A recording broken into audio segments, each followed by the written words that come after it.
Hello. Are you having trouble with anxiety, fear, doubt? Are you trying to overcome lust or drug abuse or alcohol and so forth? Well, um, I personally have gone through a few of these things, not so much drugs or alcohol, but most of the latter. But they all fall into the same category. What a lot of people go through, everyone goes through at one point in their life. The people who succeed are the ones who were taught when they were very young how to deal with temptations or fears or anxieties or things like that. And a lot of young people live with these things. A lot of teens and 20-year-olds deal with a lot of these problems. And they take and are put on expensive medication, sent to therapy, lose their self esteem, lose their self respect, uh, even fall into sects of religions that are just very materialistic and very materially minded, and it's just very bad. It's a very bad state of affairs. There's a lot of New Age thought that's been cropping up, strange little books and seminars and so forth. But it's kind of funny. Google as a religion and Oprahism and Futurama is very, very funny. Lots of funny, interesting ideas and takes on thought and spirituality. Well, what I want to bring up important the very, very old truths, the very, very old, ultimate, absolute truths, which come from, you're going to get bored maybe, but come from the Bible, come from Christianity, come from a very old, very, very humble, very dark place. Originally, Christianity in the Middle Ages in Europe was very dark, very sober. Nowadays, it's very happy. Christians have done very well for themselves. But there's a lot to it. There's a lot, and it's very, and it's there's a lot of things that have been misconstrued by sort of what people say hypnotism, mesmerism, things projected by television, so forth, ideas, magazines, radio, music, advertisements. These things have gone people have gone out of their way, have stayed up late at night and gone out of their way so that they could project bad ideas, their subjective bad ideas onto innocent people from the cradle to the grave. And people work hard. They live their life in complete ignorance, but absolutely zero bliss, and that's right now unacceptable.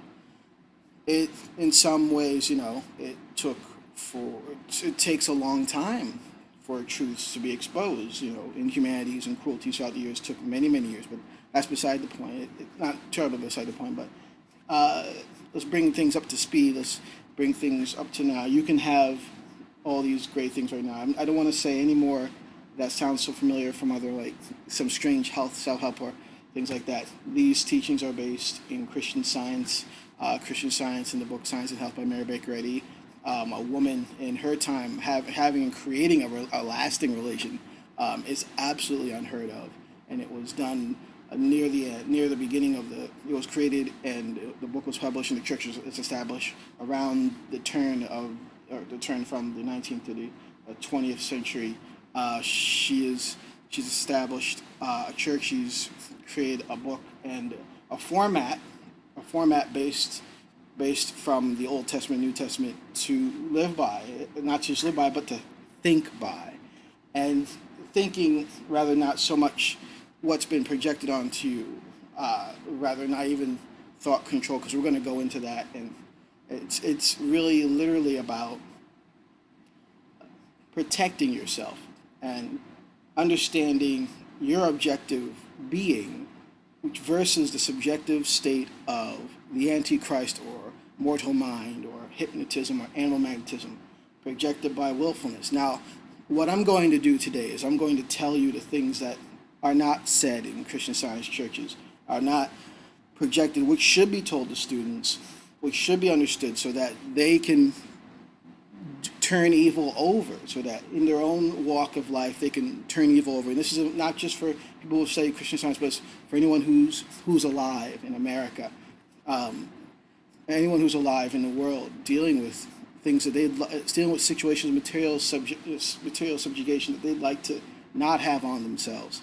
Now, walking as they say, walking with Christ or doing this is not exactly going to be instant or pretty. A lot of the wrong that's taught in Christian Science is that Christian Science teaches, not Christian Science doesn't teach, but Christian scientists, modern Christian scientists, who probably don't fully understand what she was teaching, especially the first chapter of prayer, is that it's not instantaneous. It is absolutely not without fulfilling requirements. It's absolutely, absolutely invaluable. It's essential to fulfill requirements. It's essential to understand your being, what and who God is, what suggestive mortal mind, the Antichrist, the devil, so forth, other people, bad friends, influences, and that whole messy bunch on the other side. You really got something going on the right side of your brain and something going on the left side of your brain. They're both fighting for control.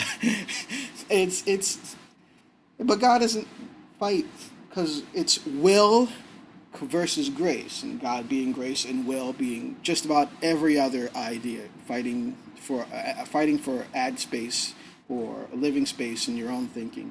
The human mind is an enviable place to be for all the, I guess, cosmic electromagnetism radiations out there. Either it's prime real estate. It's important. It's prime real estate, and it's an enviable space, and it belongs to you. Being a human is an enviable position on earth, and for obvious reasons.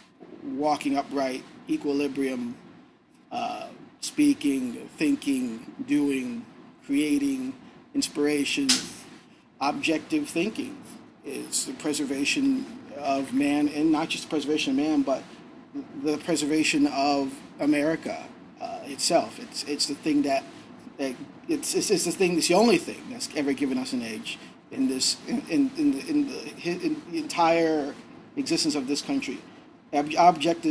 Just being objective has just been the only thing that's ever protected America, and it has a lot to do with the concepts of freedom of religion and so forth.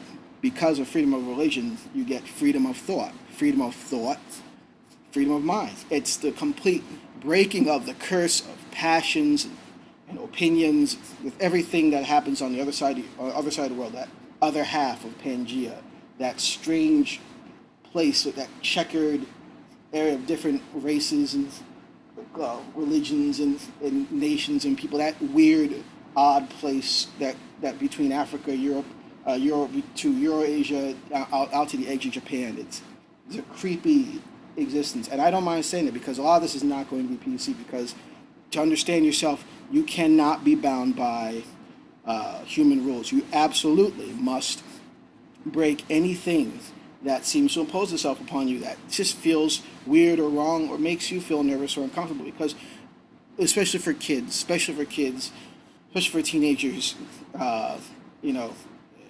trying to find themselves, trying to establish what it means, that lost thing, between childhood and adulthood, that thing that's forming you. It doesn't have to be a constant fluctuating situation. It can be something that's something people have probably lost, a purity that hasn't been seen in a long time. Purity is a word that's very valuable because it's absolutely important. It's the one thing, it's the key, and it's the treasure. It's the treasure it's the main component of spiritual divine living. It's a main component of living under the alignment of God versus the alignment of mammon, antichrist, mortal mind, evil, bad friends, and so forth. It's the separation. There isn't a gray area. Never be told that there's a gray area. It does not exist. This is the beginning of your learning it. It's the beginning of understanding, is knowing that there has never existed a gray area. It really is a violent separation between good and evil, will and grace. It does not exist. When you do this, when you deal with the inspiration that comes to you, you'll see, because you will experience pretty much God himself, because he talks to everyone. He never stops talking. When you finally begin to start walking with God and walking on that journey, walking towards grace, as I'll just call it grace from now on, walking towards grace, walking towards divinity, walking towards the light. This